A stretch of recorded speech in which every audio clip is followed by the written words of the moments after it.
Hello, everybody, and welcome to the Sore Hands ASMR Corner. I'm not actually going to talk like that the whole time, but we are going to kind of chill things out. This isn't going to be as edited as usual, so there's going to be ums and likes and all that. Not that there aren't likes already sprinkled in all of my videos, but even more so today. Yeah, so there's some stuff that I would like to read, and I figure we can just make it an assigned reading for all the viewers of the channel. And that's good, because then we have more stuff to talk about and whatnot. And I don't think you guys would mind reading a little bit about Bach with me. So I took a little trip to projectgutenberg.com, and I found some public domain text on Bach. I think it's a book. So this one's titled Johann Sebastian Bach by Herbert F. Peyser. So yeah, pretty cool. And I'm going to read this to you. This isn't going to be like an audiobook. Like I will be reading everything, but I'm sure that I will interject frequently in my normal style. So this is sort of like, just like an ASMR thing you can fall asleep to, but don't actually fall asleep because like I said, this is assigned readings. You do need to retain everything that we talk about here. So pay attention, please. All right. Well, let's go ahead and jump into the reading. Now, if I were reading this on my own, I would probably skip the foreword because who wants to read that? But we might as well be thorough here. So, starting with foreword. Onward we go. Compared with the unimaginable richness of his inner life, as the overpowering volume and splendor of his works reveal it, Bach's day-to-day existence seems almost pedestrian. Almost pedestrian. It had none of the drama and spectacular conflicts that marked the careers of men like Mozart, Beethoven, heard of him, Wagner. I've heard of Wagner. I mean, of course. I've heard some bad stuff about Wagner. Maybe we should read about them next. That'd be kind of interesting. Bach isn't a guitarist, so I guess we're already abandoning only focusing on guitarists. There's no public domain guitar text that I could find, so, if you find one that you want me to read, let me know. His travels, far less extensive than those of his great contemporary, Handel, heard of him, were confined to areas of a few hundred miles at most in central and northern Germany, and were undertaken chiefly for sober professional purposes, unlike my professional purposes, which are never sober. The present volume, which advances no claim whatsoever to any new original slant, I mean, this isn't all made up, is it? Aims to do no more than furnish for those who read and run a meager background of a few isolated high spots in Bach's outward life and a momentary side glance at a tiny handful of his supreme creations. Its object will have been more than accomplished if in any manner it stimulates a radio listener or a YouTube listener, a Sore Hands listener, to deepen his acquaintance with Bach's immeasurable art. Well, we measure it with BWV, or we catalog it at least. I'm being stupid. Okay, well, let's go ahead and jump into the real stuff. Johann Sebastian Bach. Ever heard of him? That's the header of this one. In families of unusual longevity and fruitfulness observed, Goethe, I don't know how to say that word, that name. If there are names, I'm not going to know how to say them, so, it's spelled Goethe. Nature has a way of bringing forth, in her own good time, one figure who unites all the greatest and most distinctive qualities of his various forebears.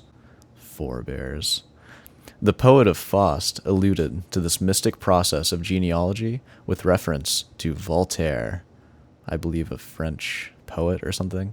Actually, he might with quite as much reason have been speaking of Bach, for Bach combined and brought into sharpest focus the musical talents and predilections of almost 3 antecedent generations, as well as their physical and normal sturdiness, their spirituality, their robust clannishness. Are you getting any of this?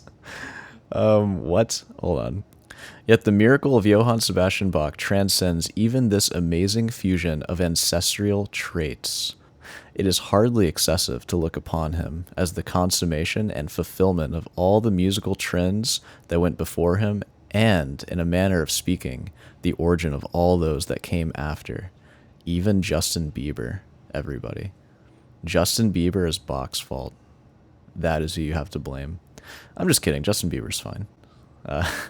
We can all get down with that. We all love Justin Bieber.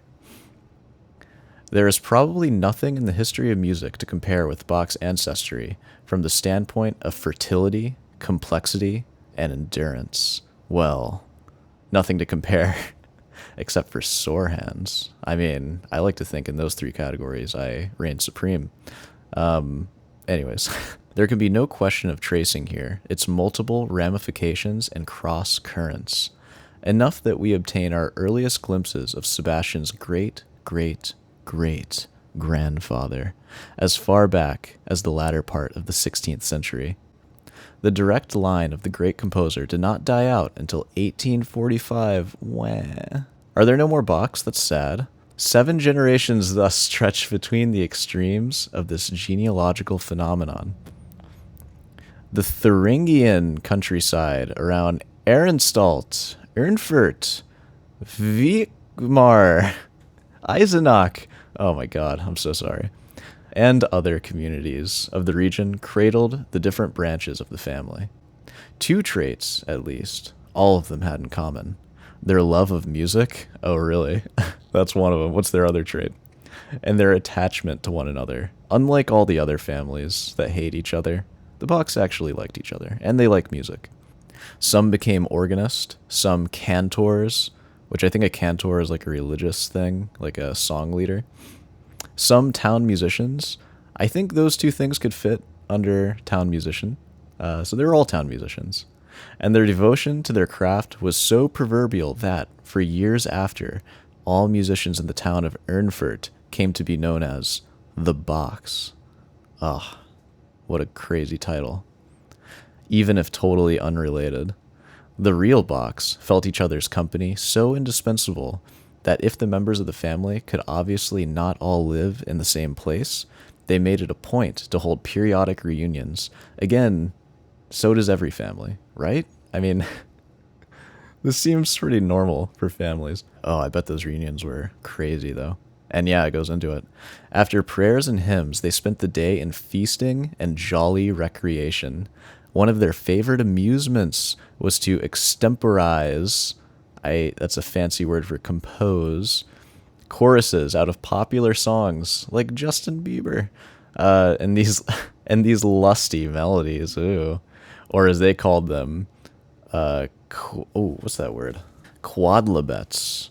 That's your new word for a lusty melody. Play me that quodlibet. Oh. They would bellow for hours on end with great good humor, while the listeners laughed till their sides ached. Yeah. I think I might go through one more chapter. I don't know how long I'm going to make these things yet, but we're going to aim for like 15 to 20 minutes, because I feel like that's a pretty reasonable amount of time. I've been known to put out some long videos.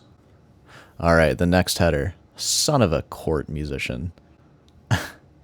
Johann Sebastian Bach was born in Eisenach on March 21st, 1685, according to the Old Style reckoning, which is 10 days behind the Gregorian calendar.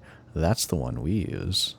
His father, Johann Ambrosius Bach, had married an Elizabeth Lammerhirt. I believe that's a shepherd, like the German word for shepherd. Yeah. Nearly 20 years earlier in Erfurt, where he was town player. Well, I like to think that I'm the town player in my town. Probably he became court musician to Duke Johann Gorg. Georg. You know what it is. At Eisenach, whither he had removed. His plea to return to Erfurt was disallowed by his noble employer, and so it came that Johann Sebastian saw the light in Eisenach. What is the light? What light did he see? Not, however, in the rambling house of the Frauenplan, as traditionally supposed. Comparatively recent investigation has shown that the actual birthplace is a short distance away in a street named after Martin Luther. A rather unromantic-looking dwelling. Was he Jesus? A little manger. That's where Bach was born. literally my god. It was occupied till just before the Second World War by a barber. Amazing. There is a certain symbolic prophecy that Bach should have been born in Eisenach rather than in the more prosaic Erfurt. Prosaic. My ex-girlfriend called me prosaic all the time. I don't know what it actually means. Can you post in the comments? Eisenach had powerful religious and romantic associations. Ooh. Luther had been entertained by Frau von Katta in one of its gabled houses while the reformer was still a boy. Okay, sorry. High above the city towered the Wartburg, where Luther translated the Bible, threw his inkwell at the devil. Oh my god, is this an action scene? And composed some of his sturdiest chorales. Wow, that's epic. Up there, too, had dwelt the saintly Elizabeth, while in its halls nightly minnesingers. I believe Minnesinger is like a German singer. Minesinger, I think, is how it's pronounced, actually. Yeah, there we go. It's like a German singer, you know what I mean. The nightly Minnesingers. And I say I believe, like I looked it up. Like I did a little skim and looked up some of the vocab here. And at least at first glance, it says Minesinger is like a love, like a romantic German singer. They sing songs of courtly love.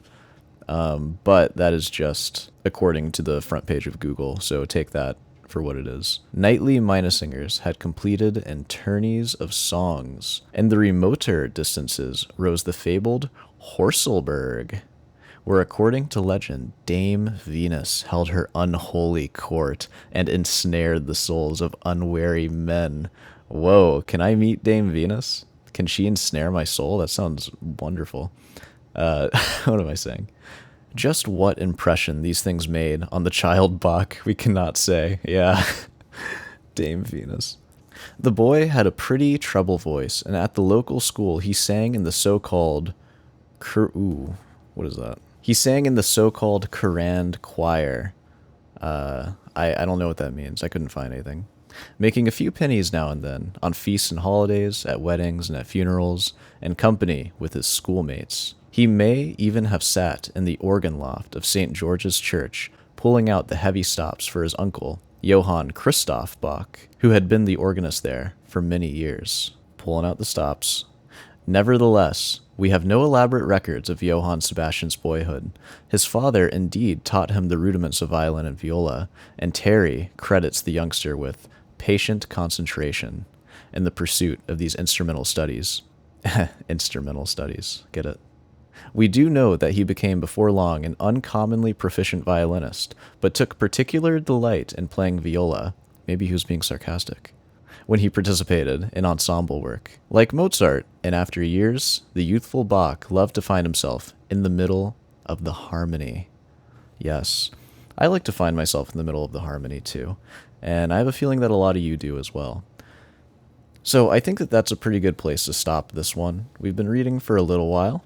So, you know, this is the Sore Hands assigned reading. We're going to go through this entire document. It's pretty long. I can't exactly gauge how many parts this is going to be, but if they're all around this length, maybe like 10 or 15, I might start doing bigger parts, though, because for something like this, it's kind of nice when it can just play, and you can drift to sleep or something. But don't drift to sleep, of course. Stay awake. Take your caffeine pill and listen. Okay, well, I think we can wrap this one up here. So, you know, be sure to subscribe, like, all that stuff. And interested in guitar lessons? I'm just going to go through all my usual stuff, I guess.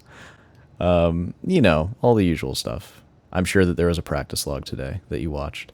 Oh yeah, you know, post any comments, especially if you have any public domain books that you'd like to hear.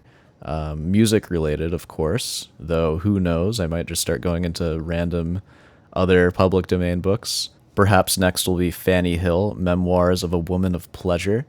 Would everybody like to hear that one? Read by me? Yeah. Okay, that's enough. Well, I'm going to go ahead and cut this one off. So I will see you in the next one.